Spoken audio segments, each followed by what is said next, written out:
11:47 a.m., October 14, 2025. A tree line 6 kilometers from the front near Kamyanske, Zaporizhzhia Oblast. Junior Sergeant Oleg Marchenko is watching a waterfall display that has shown nothing but noise for 6 hours straight. Then a single vertical line cuts through it. Encrypted, brief, gone in under 4 seconds. He doesn't move. He doesn't breathe. He just says one word into the headset: contact. Marchenko's hands are shaking, not from fear, but from 4 hours without moving them, more than a few centimeters at a time, keeping the tuning dial steady while frost creeps across the inside of the observation slit. His breath fogs the boom mic every time he exhales, and he has learned, over 3 weeks in this position, to time his breathing so it doesn't blur the audio the recorder is laying down onto a laptop balanced on an ammunition crate. 6 hours of noise had worn a groove into his patience so deep that when the line finally appeared, some part of him almost didn't trust it. 40 minutes later, a Russian officer 9 kilometers behind his own lines will watch the ceiling of his command bunker come down on top of him, and he will not understand how anyone found a position that, according to his own maps, did not officially exist. This is the story of 3 people who spent 6 hours listening to nothing and figured out that nothing was the loudest thing they had ever heard. Most signals intelligence stories are about catching what the enemy says. This one is about catching what the enemy stopped saying, and why the stopping mattered more than any word ever could have. Before this morning is over, a Russian brigade's entire hidden command structure will be a hole in the ground and a column of black smoke. Before that happens, you're going to watch exactly how 3 analysts, 1 modified antenna array, and a laptop running direction-finding software did something thousands of hours of intercepted chatter had never managed to do. Rewind 6 hours, 05:52 a.m. Gray light over the Polohy sector. Fog sitting low over the fields between the lines. Lieutenant Irina Kovalenko has call sign Sova, Owl. She is 29 years old, a former telecommunications engineer from Dnipro, who joined a signals unit attached to a mechanized brigade's reconnaissance battalion in the spring of 2023. She runs a 3-person cell that does not appear on any brigade organizational chart handed to journalists. Officially, they are attached specialists. Unofficially, everyone in the battalion calls them Group Argus, after the 100-eyed watcher from Greek myth, because that's what Sova named the group chat on day 1, and it stuck. She keeps a small spiral notebook, Army issue, filled not with tactical notes but with frequency logs written in a shorthand only she and Maestro can read fully, a habit left over from her engineering days when she used to sketch signal diagrams on cafe napkins before meetings. Her father, a retired railway dispatcher from Dnipro, still doesn't know exactly what unit she serves in. She tells him she does communications maintenance, which is true in the narrowest possible sense. Her second is Junior Sergeant Oleg Marchenko, 24, call sign Kompas. Before the war, he repaired amateur radio equipment out of a shop in Zaporizhzhia. Now he operates a direction-finding rig built around a Kraken SDR array and a set of 5 synchronized antennas mounted on a folding mast disguised as a hunting blind. Before the war, Marchenko's shop on Soborny Avenue repaired everything from Soviet-era shortwave sets to smuggled Baofeng handhelds for local taxi dispatchers, and he still keeps a soldering iron in his kit bag, more out of habit than necessity. He built the Kraken SDR array's field housing himself, out of a surplus ammunition case and scavenged coaxial cable, because the factory enclosure cracked in the first hard frost of the season. The third is Sergeant Dmitro Salo, 34, call sign Maestro, a civilian radio engineer who spent 11 years designing broadcast transmission systems before 2022. He is the one who listens, actually listens, for hours, to nothing, because he is the one who first noticed, 3 weeks earlier, that something in this specific patch of frequency space did not add up. Salo doesn't talk much, even by the standards of a unit that spends most of its time in silence by necessity. His colleagues describe him as a man who listens to radio traffic the way a piano tuner listens to a chord slightly out of true. Not for what's said, but for what's almost, but not quite, right. Before 2022, he spent 11 years designing transmission towers for a regional broadcaster in Zaporizhzhia, work that trained his ear to notice timing irregularities most people would never register.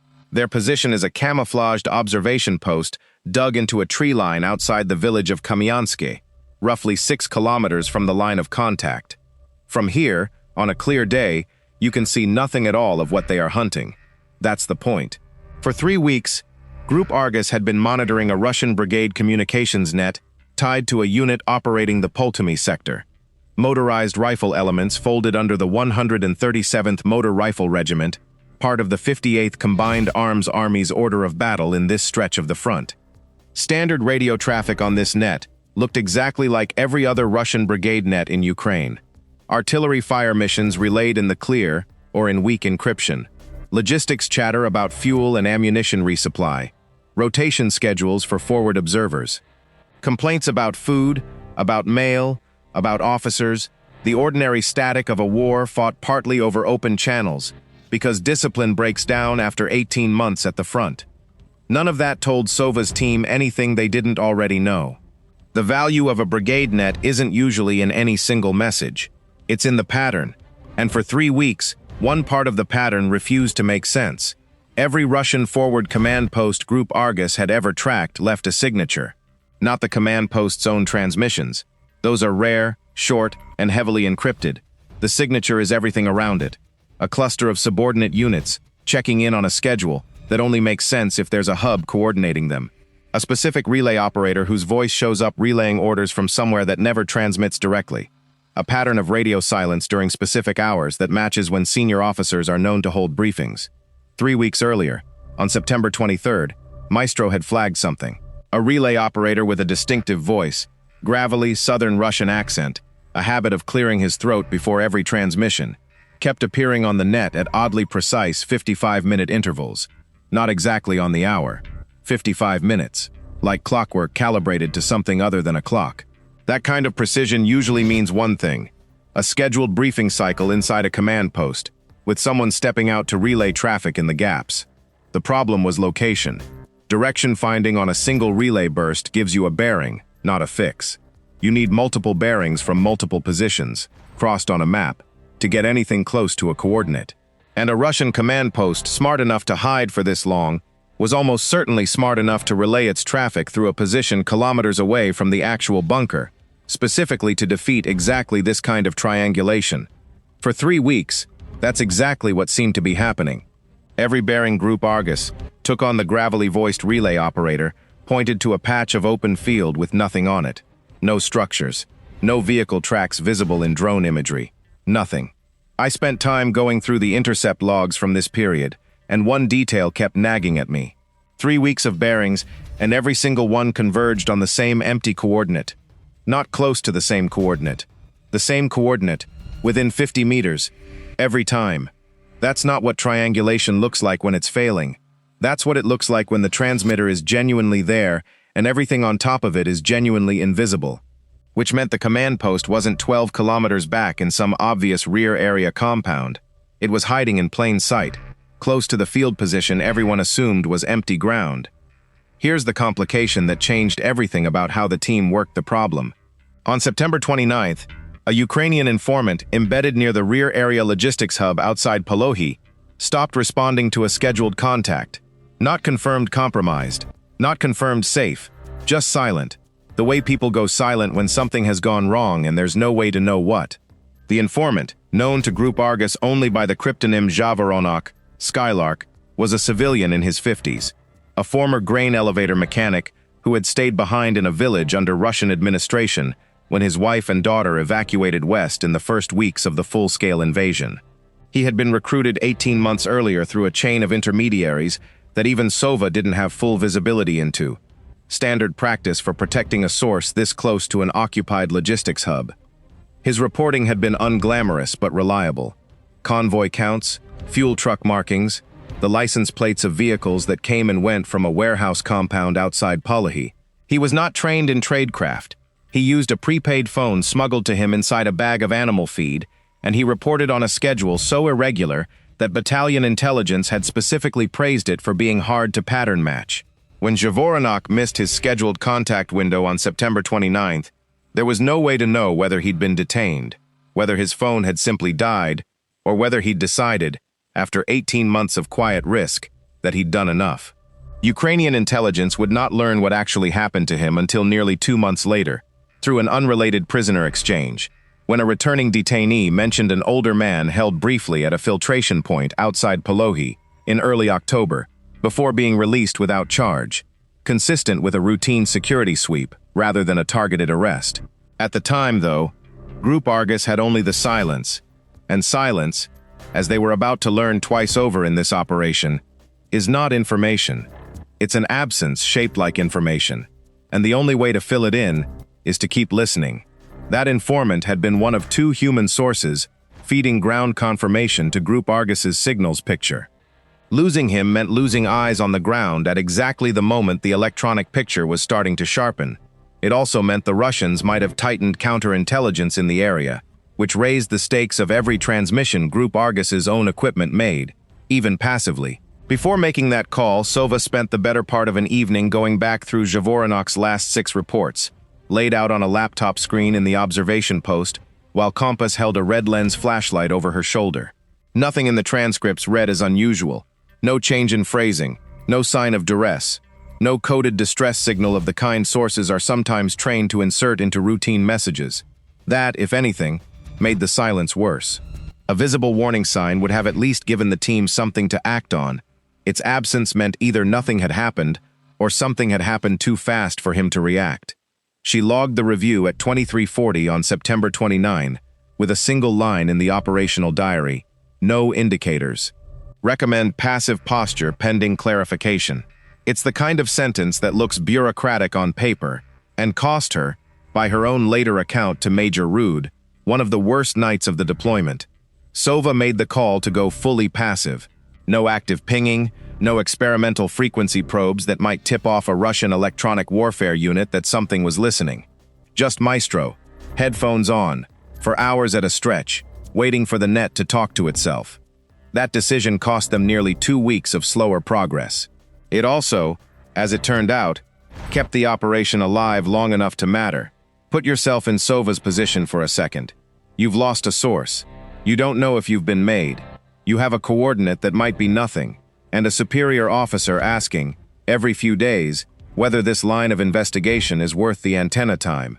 Major Andrei Rude, the battalion's reconnaissance chief, gave the team until October 10 to produce something concrete or reassign the equipment to a higher priority sector further north, where a Russian buildup near Howitzers was drawing more attention from brigade intelligence. October 10 came and went with nothing but the same 55-minute pattern, still pointing at the same empty field. Rudd extended the deadline 4 more days. Nobody on the team knew at the time that those 4 days would turn out to be the only 4 days that mattered. The cold didn't help. Nights in the observation post had dropped below 4 degrees Celsius by early October, and the Kraken SDR array's timing synchronization, critical for direction-finding accuracy, started drifting by several nanoseconds whenever the ambient temperature swung sharply between the freezing pre-dawn hours and the warmer midday sun. A few nanoseconds sounds like nothing. At radio frequencies, it's the difference between a bearing accurate to within a few hundred meters and a bearing accurate to nothing at all. Kompas solved it the unglamorous way. He wrapped the antenna junction box in a repurposed sleeping bag liner and ran a small battery-powered resistive heater inside it, stabilizing the internal temperature within half a degree. It wasn't elegant. It worked. The fix bought them accuracy, but not comfort.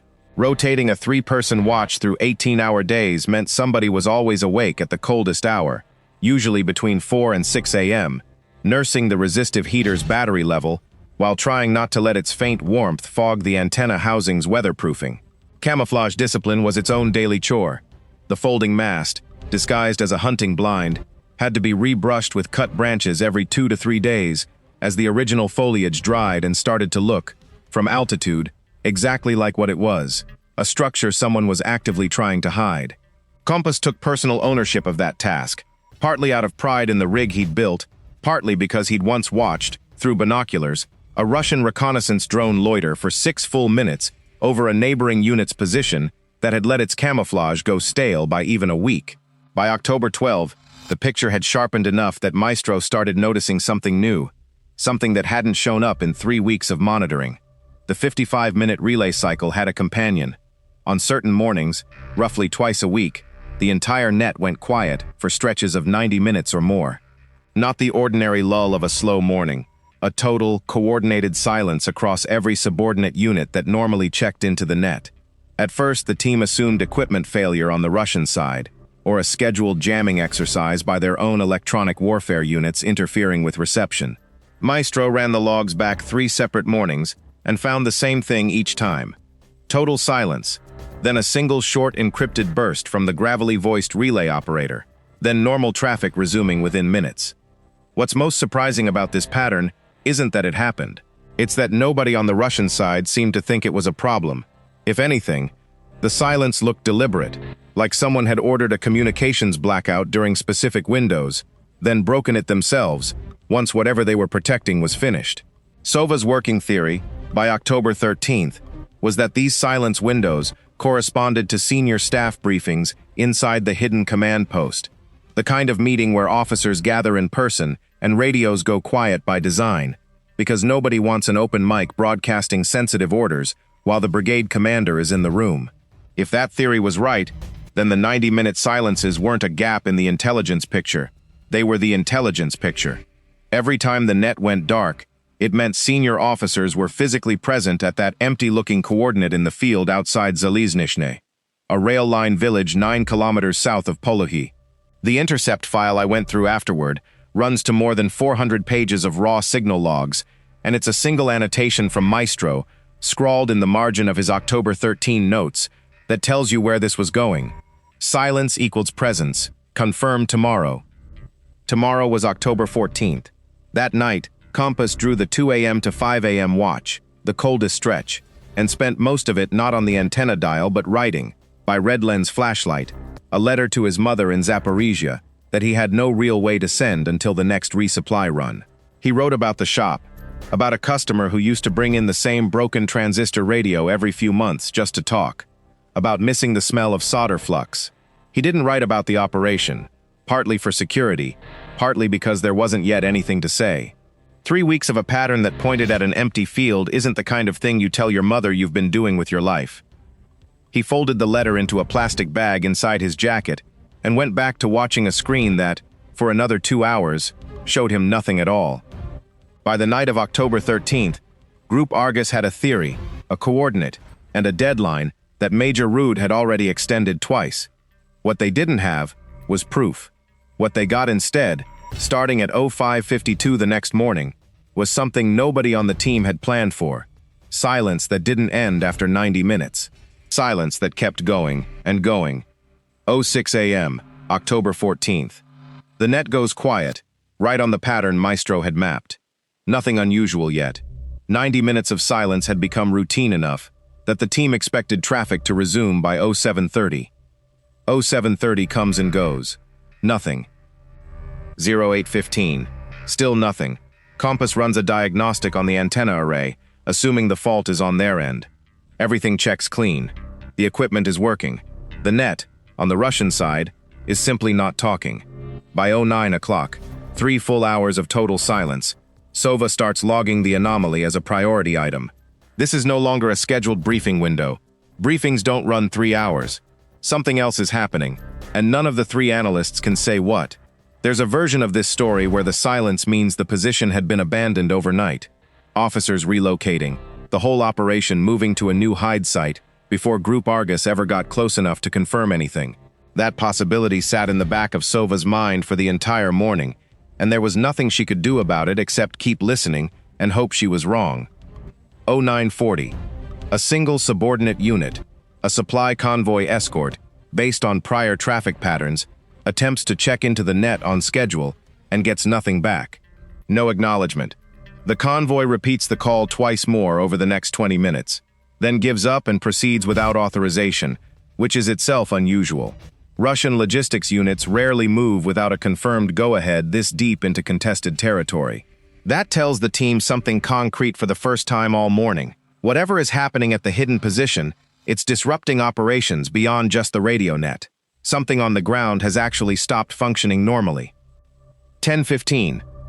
Maestro catches a fragment on a different, lower priority frequency the team monitors as a secondary channel, a Russian company-level net operating roughly 4 kilometers from the suspected command post coordinate. A soldier, unencrypted, complaining to another soldier that the bosses have gone dark, nobody's answering fire missions, we're sitting here with no guidance. It's throwaway chatter. It's also the clearest confirmation yet that the silence is real, that it's affecting the chain of command, and that whoever is supposed to be issuing orders from that empty field has simply stopped. Most people assume that in electronic warfare, more signal always means more information. The evidence from this morning said otherwise. Every hour of silence was adding detail to a picture that 400 pages of prior chatter had never managed to produce.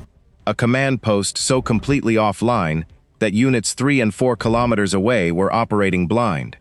What strikes me about this case is how much of modern electronic warfare runs backward from how people imagine it.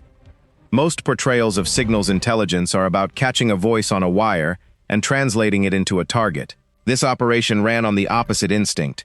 3 analysts who had spent 3 weeks convincing themselves that an absence of signal was itself the signal, and who then had to sit through 6 of the longest hours of their careers to prove it. There was a moment, around 10:30, when Sova nearly called the observation off entirely. Group Argus's standing orders required them to report any sustained anomaly to battalion intelligence within 4 hours of first detection, and 4 hours put the deadline right around 10 o'clock. A deadline that had technically already passed by the time anyone flagged it, because the team had been too focused on the pattern itself to log the paperwork. Sova radioed Major Rude directly at 10:34, late on the reporting window, and expecting to be told to stand down and let a formally tasked reconnaissance element take over from a position with better line of sight. Instead, Rude made a different call.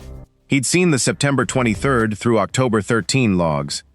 He knew what 3 weeks of convergent bearings meant. He told Sova to hold position and keep listening, and he quietly began pre-positioning a fire support cell without officially activating it. A bet that cost him nothing if the silence turned out to be nothing, and bought critical minutes if it turned out to be something.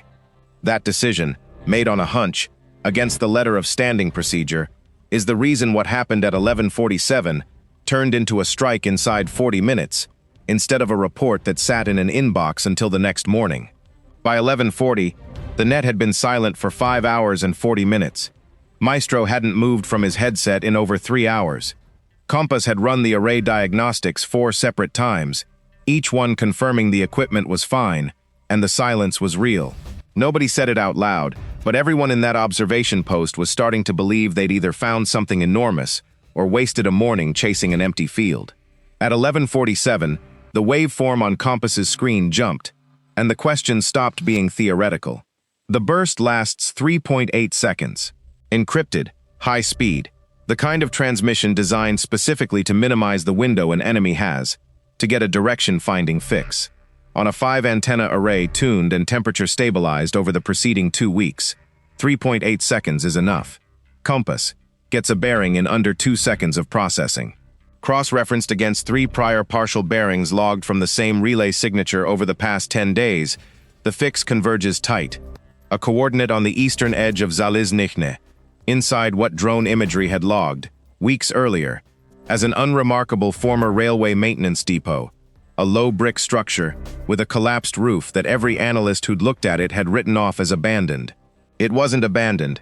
It had a reinforced basement level that didn't show on any surface imagery, built or repurposed sometime after the structure was flagged as derelict, and connected, based on the 55-minute relay pattern, to a live command function running 6 hours a day, 5 days a week, for at least 3 weeks, and probably much longer, 9 kilometers behind the Russian line.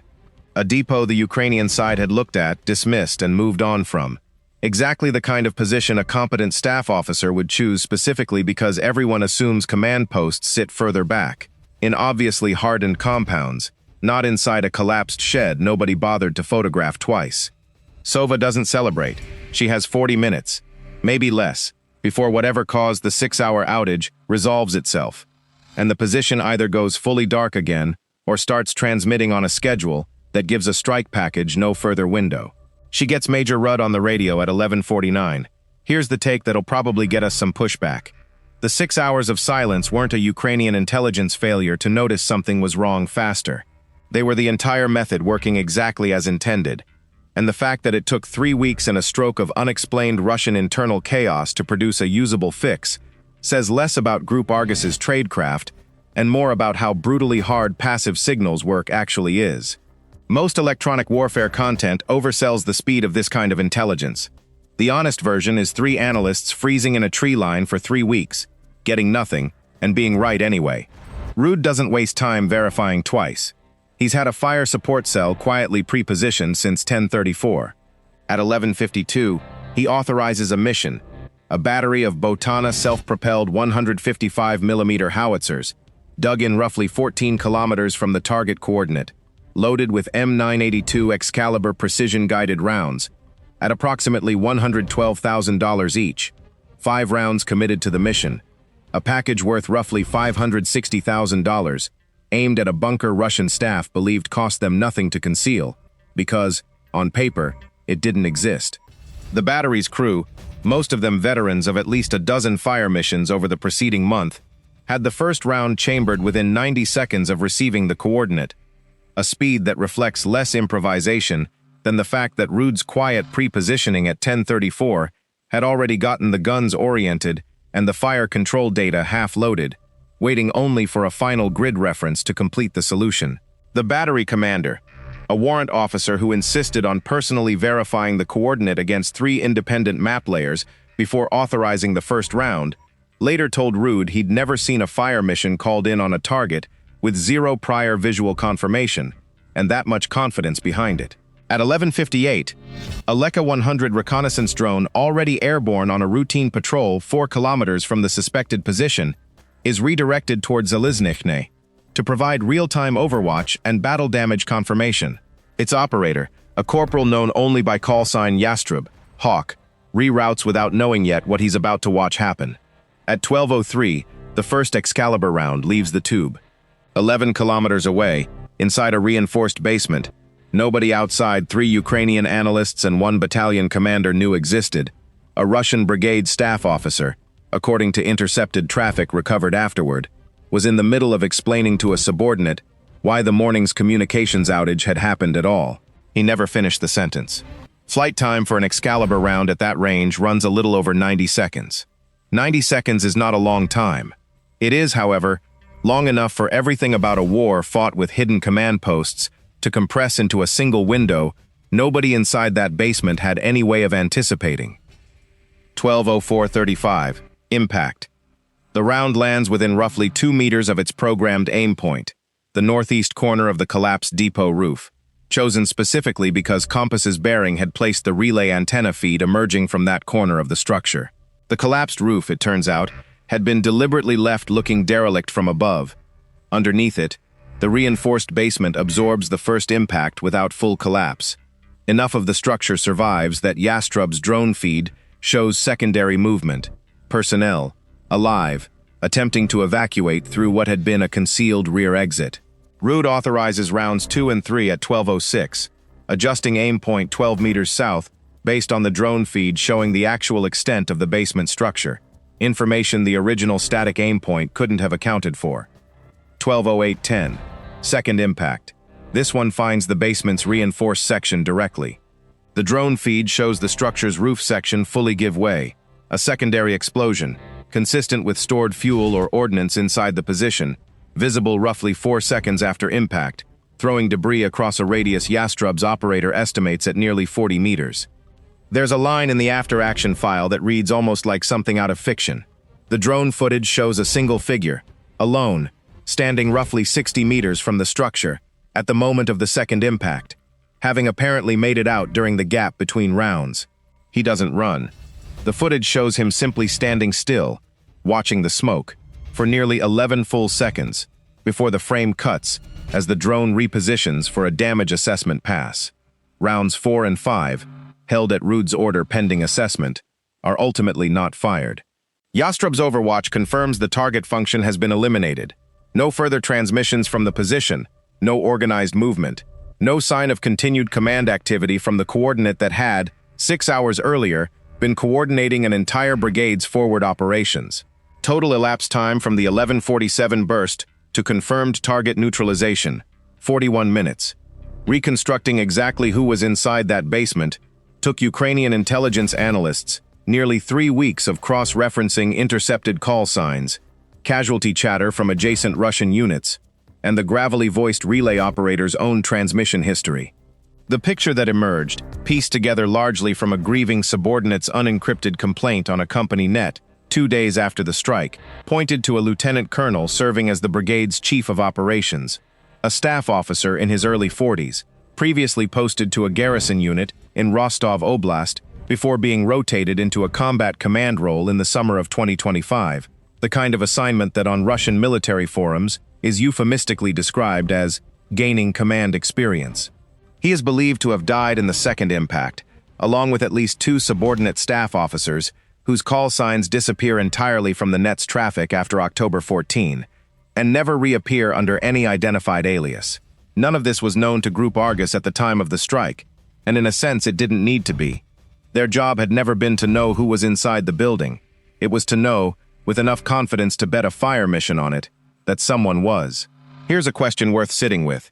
If a communications blackout inside your own command post is what gets that command post found and destroyed, does better internal discipline actually make you safer, or does it just change which mistake gets you killed? What do you think? Was the silence itself the fatal error, or was it always going to be something? The strike's outcome, based on the intercept picture reconstructed over the following days, appears to have removed the brigade's forward staff function for a period Ukrainian intelligence estimated at approximately 5 to 7 days, the time it typically takes a Russian formation to relocate command functions, re-establish secure lines, and restore coordination discipline across subordinate units after losing a hardened node. Russian internal traffic in the days following October 14 shows something Group Argus hadn't expected, a scramble not just to relocate, but to investigate how the position had been found at all. Intercepted chatter references an internal security review, a search for what one officer describes, in a phrase that survived translation almost intact, as the leak that isn't a leak. The suspicion, in other words, that no human source had betrayed the position, because none had. The position had been found entirely through the discipline of listening to what wasn't being said. That's the detail that stuck with me the most out of everything in this file. An entire Russian security apparatus turned inward looking for a traitor, when the actual vulnerability was a pattern in their own radio silence that 3 people with a temperature-stabilized antenna array had been patient enough to notice. What's most surprising about this case isn't the strike itself. Precision strikes on hardened positions happen throughout this war. It's that the entire targeting chain, from first anomaly to confirmed kill, ran without a single piece of human intelligence, without a single captured document, without a single defector or informant, the very source Group Argus had lost in late September and never replaced. That fact alone became something of a case study inside Ukrainian signals training pipelines over the following months, cited, according to a training memorandum reviewed for this piece, as an example of what a fully passive, source-independent targeting cycle can achieve when the analysts involved are willing to sit with an unresolved pattern for weeks rather than force a premature conclusion. It's a less cinematic lesson than most war stories offer. There's no dramatic recruitment, no dead drop, no double agent, just 3 people and a very long, very cold habit of paying attention. Group Argus continued operating in the sector for another 4 months before elements of the cell were reassigned to a different frontage in early 2026, following a broader reorganization of Ukrainian tactical signals units along the southern front. In the interim, the cell logged 11 further confirmed target handoffs to fires units before the reassignment, though none, by Sova's own private assessment relayed to colleagues, matched the specific combination of patience, risk, and payoff of the Zaliznychne strike. Kompas's antenna housing, battered and repatched twice more before the unit moved on, was eventually retired to a training depot near Dnipro, where it is reportedly still used to teach incoming signals recruits the basics of multi-antenna direction finding, minus, for obvious reasons, any specifics about what it was originally built to find. Major Rude was awarded a commendation for the operation, cited specifically for the decision to pre-position fire support assets on an unconfirmed anomaly rather than waiting for formal verification. A decision that, if the silence had turned out to be nothing, would have cost the battalion nothing more than a few minutes of reallocated equipment, and which, because the silence turned out to be everything, saved roughly 38 minutes off the eventual strike timeline. Sova, Kompas, and Maestro were each recommended for decorations under their unit designations rather than their real names, standard practice for signals personnel, whose continued usefulness depends on remaining unidentifiable to an adversary still actively searching for exactly this kind of capability. You'd think a command post hidden for 3 weeks against constant electronic surveillance would have been safe for months, maybe longer. It wasn't. The specific vulnerability wasn't the hiding. It was the maintenance of a fixed operating rhythm, the same 55-minute relay cycle, the same twice-weekly briefing windows, repeated with just enough consistency that a patient listener could eventually turn a pattern of absence into a coordinate. The broader picture here connects to something that's been reshaping this war for the better part of 2 years. Russian formations increasingly rely on decentralized, dispersed command nodes, specifically to defeat exactly the kind of long-range fires that could reach a traditional headquarters compound. It works, most of the time. It failed here because dispersal doesn't remove the signature of coordination. It just makes the signature quieter, and quieter signatures reward exactly the kind of unglamorous, weeks-long passive listening that Group Argus specialized in. Ukrainian signals units operating similar cells along the Zaporizhzhia and Donbas sectors have since adjusted their own methodology based on lessons from this operation, according to a summary circulated within the relevant command in November 2025, treating unexplained radio silence, rather than unusual traffic volume, as a primary trigger for escalated monitoring. Whether Russian units have made equivalent adjustments to their own communications discipline is harder to confirm from the available material, though subsequent intercepts from the same general sector show briefing window silences shortened from 90 minutes to under 30, suggesting someone, somewhere, learned something from October 14th. There's a piece of this operation we couldn't fully verify for this video. A second, smaller command function that Ukrainian intercepts suggest may have been operating in coordination with the Zaliznychne position, never definitively located before the sector's signals priorities shifted elsewhere in early 2026. If you've heard anything about a second node in this area, or if there's a related operation from this same front you'd want covered next, tell us in the comments. We read every one. If you've ever sat waiting for a single piece of evidence to either justify or waste weeks of work, imagine that feeling stretched across 3 weeks, and then compressed into one 6-hour morning, where you genuinely don't know, until the last hour, whether you're about to prove something or lose the whole operating position to a routine Russian relocation you had no way of predicting. The bunker outside Zaliznychne is gone. The brigade it served spent the better part of a week functioning without a coordinated forward staff, and the 3 people who made that possible are, as far as public record is concerned, still exactly where they started: an observation post in a tree line, a laptop, an antenna array, and the discipline to listen to nothing for as long as it takes. 6 hours of silence.